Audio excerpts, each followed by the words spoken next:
يعطيكم العافية. الكل قاعد يسولف ويتكلم ان بهالزمن قضايا الطلاق صارت وايدة، وللأسف الشديد ان السبب الجوهري والاول حق قضايا الطلاق هذه هي الخيانات.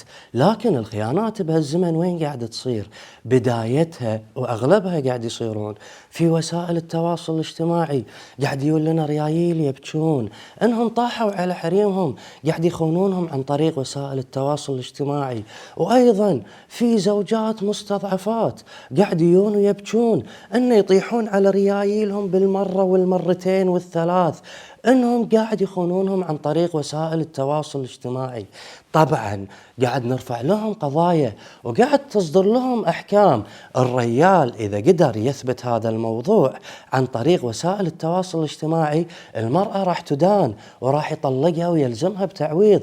وايضا كثير من الحريم اللي اثبتنا لهم هذا الموضوع امام المحكمة واصدرت لهم احكام بالطلاق بالضرر مع تعويضهم عن الاصابات اللي صارت لهم. الخيانة الإلكترونية هي إقامة علاقة إلكترونية بين الشريك وبين شخص غريب، يتبادل معه الصور، يتبادل معه الفيديوهات المخلة بالشرف والفاضحة، وأيضا يتبادل معه المشاعر والأحاسيس الخاصة اللي كان من المفترض أن هالمشاعر والأحاسيس ما تكون إلا حق شريك حياته.